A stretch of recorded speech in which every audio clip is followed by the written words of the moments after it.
They gave me a knife again because LG sponsored this video to show off their QNED85. But don't be deceived, this is the 75-inch model. Can you believe it? This won't even fit in the back of your car. But you'll get it home somehow because it's nice to have a 75-inch TV. Anyways, let's get this thing opened up. We'll check it out. It's mini LED, people. Okay, you guys, this is too much packaging.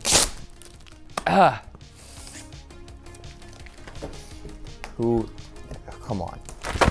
For a guy who's opened a lot of TV boxes, I still never really exactly know if I'm supposed to pull these out first. Some brands want you to do that. Or if I'm supposed to just go straight to this step. Hey Jake, why don't you give me a hand? A lovely assistant. Or am I the assistant? Yeah. You're lovely anyway. Use your legs. Squeeze the glutes. Yeah. There's no way to pick You push it off with the foot like this. Yeah, you see that? Like a Captain Morgan commercial. These are freaking aggressive, man. Oh, I guess these are gonna get buried inside the TV because either they look really gamery or they look like some kind of weapon from an X-Men movie. I'm pretty sure there's like a ninja princess who wields these. Anyways, these are the feet. Let's see where they go. I honestly have no idea. This is different than what I've seen before. Does this come off? Boom, bam. That is very simple. Although it's not toolless, you do need to put some screws in, as is tradition. Open up a little bag of treats here. There's the remote, instructions, some little cable management channel dealies. It's same deal with this. And there's the screws, and they even have included washers. I can't believe the ratcheting action on this LTTstore.com screwdriver. I have a very nice screwdriver. This is better. Although I must say, it's made for Linus' small hands. I can't get used to that. I will get used to it. It's just smaller than what I'm used to. All right, the feet are on. They're 52 inches apart, which is pretty far apart. I think it's gonna fit in our stand over there, but before we go over there, let's take a moment to look at the I/O since it's so accessible right now. We got a 90-degree kind of corner style I/O, which is nice. It's nice to have some of the ports on the side.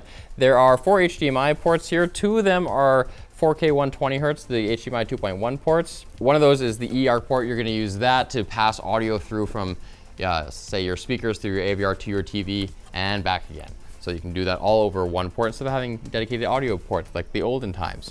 There's a USB in port over here, and there's also an optical digital audio out port. If you don't have an AVR that has HDMI, and you're using something old like a vintage AVR, you can use Toslink. And on this side, there's the antenna / cable in. Not sure whose that's for, maybe sports types. Then there's the LAN, although you may get faster speeds from the Wi-Fi because I believe they put 100 up and 100 down networking cards in here. The RS-232C port and the USB in, another USB port. The USB ports obviously are useful for things like Android TV boxes or even random stuff like someone left an LED projector thing at my house. It only has a USB power. I plugged it in the back of the TV. It's like a party in my living room. Thanks, random person who left it there. And before I call my lovely assistant back over here, I do want to make a comment on the back of this TV. I think it's very nice and simple and very flat. I like the texture. It does appear to be a full metal back, which is nice. It's particularly thin, I'd say, especially for a mini LED backlit TV with precision dimming, a more advanced backlighting system than your usual full array with local dimming. All right, it's finally placed and I can do my peels. Boop. The remote has a glossy back and a matte plate on the front. It's got 6 dedicated streamer buttons: Netflix, Prime Video, Disney Plus, an Alexa button, which I don't think I've seen before, a Google Assistant button, and an LG Channels button, which you'll be pressing a lot. There's also the colored kind of, I forget what they call those buttons, but they're really kind of versatile. You can actually remap those ones, which is nice. Then you've got the directional pad. Oh, look at that, describe video. I really like the roll on this button in the middle. You can hear that. You can also click it. Okay. No backlight on this remote, but it does have the, Wiimote pointer style thing that LG's been using for years now, which is pretty fun. And if you go into the settings, you can actually change that little icon to be a very fun little bird. We'll do that later. On board every QNED85 is, of course, the Alpha 7 Gen 5 processor, which can do a lot, not just for picture quality, but also audio. So you can see during the setup here, we have two toggles here. One is for AI Picture Pro, which will do 4K upsampling, as well as increasing the contrast and resolution. So the demo picture they have here gives this kid shinier hair and more freckles, which is cool. And then the AI Sound Pro is for upscaling your regular stereo content into not just 5.1, but 5.1.2. That extra 0.2 refers to height channel speakers because it supports Dolby Atmos. All right, let's see how that AI Picture Pro handles this older network television Canadian content. I want to see some upscaling. Is anything happening? On top of the AI Picture Pro, there's also AI brightness settings, so it actually looks at the content and compares that to the ambient brightness around you and kind of tone maps it according to that. So you can actually see in real time that some of these shadows and the overall picture is changing and flashing as I turn this on and off. Whoop, whoop. Oh, look at that freeze frame. Wow, Degrassi. Wow, look at that. You log into YouTube for the first time, no account signed in, and it's corn is the video it gives you. That kid, man, he's going places. This isn't working out because I got the Xbox going. Oh my gosh. But one thing I do want to highlight, which I like about LG TVs, because I am an LG TV user at home, is their picture menus. What? This looks all gamery now. Look at that. I don't have that on mine. Because we're connected to a console, it's like it has a whole new on-screen display that's like aimed at gamers. This is crazy. And it looks like they've exposed a lot of the options that gamers would care about when in this mode. Like telling me if black stabilizer is on or VRR. You can see that this mode is capable of 120 FPS. Variable refresh rate is on. What else we got? Dark room mode. You know, that's nice. People get really obsessed with how bright their TV is, but a lot of times it's just searing your eyeballs when you're in a completely light-controlled room, like late at night in your basement or your parents' basement. What's multi-view? Here we go. You like that? What would you use that for? YouTube while playing games? You can watch a picture-in-picture of a guy playing games while you're playing games. So I'm in game optimizer mode, but they also have their vivid and standard modes, which I don't typically use, but what I do use is filmmaker mode, which is not just a profile for colors and stuff, but it also removes motion interpolation. So this is the mode that's going to get you closest to what the creator of the content intended. And another thing that's nice about filmmaker mode is that it's consistent across different brands. Brand specific mode that I like and use a lot is the ISF modes. These are very color accurate modes. And they have one for bright and dark. So a lot of the time, if I'm going to be switching between using the TV in the daytime or nighttime, because there's a lot of, like a big window in that room, I use this as a quick way to switch the brightness of my TV while still maintaining color accuracy. Filmmaker mode on this YouTube video, let's go. Here you can really see the display of the dimming zones because you've got a lot of contrast. Like, look how bright that sun is while you still have detail in the shadows down in the corners. And how kick-ass is Iceland? You gotta wear jackets though. I could watch Iceland all day. Dolby Vision, there's the thing. Game Optimizer is a single toggle that controls a group of settings that are relevant to gaming.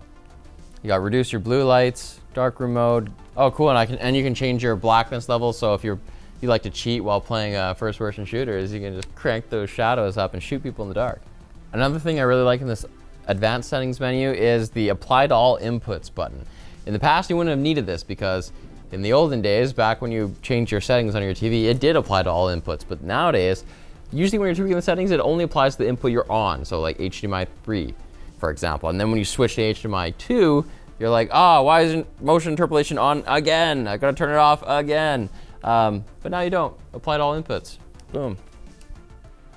Now, if you're getting an LCD TV, you want something with quantum dots. The mini LEDs work alongside quantum dot and LG's NanoCell technology to achieve what LG claims is 100% color volume coverage of DCI P3. So that means that it's doing the whole 2D color gamut plus the whole brightness range. That's what makes it a three-dimensional volume.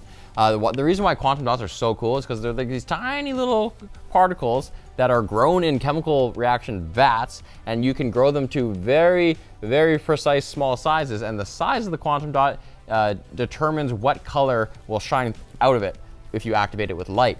And so that allows them to make RGB that are very precisely RGB. QNED TVs combine the power of both NanoCell plus quantum dots. Only the green color is enhanced by the quantum dot layer, while the red color is enhanced by a NanoCell, and blue is coming through the blue LED lights, which is different compared to the standard quantum dot color technology. So you don't get any crappy, inaccurate colors coming out of your TV.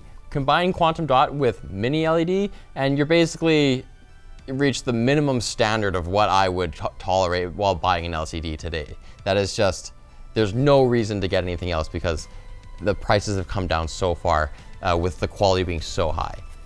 Yeah, the HDR is sweet. I really like that you can see the specular highlights on the shoulder armor and the LEDs by his collar and our little robot friend here. Meanwhile, lots of other parts of the scene are nice and dark, like these shadowy backgrounds. If you're not living in an HDR world, you're not living.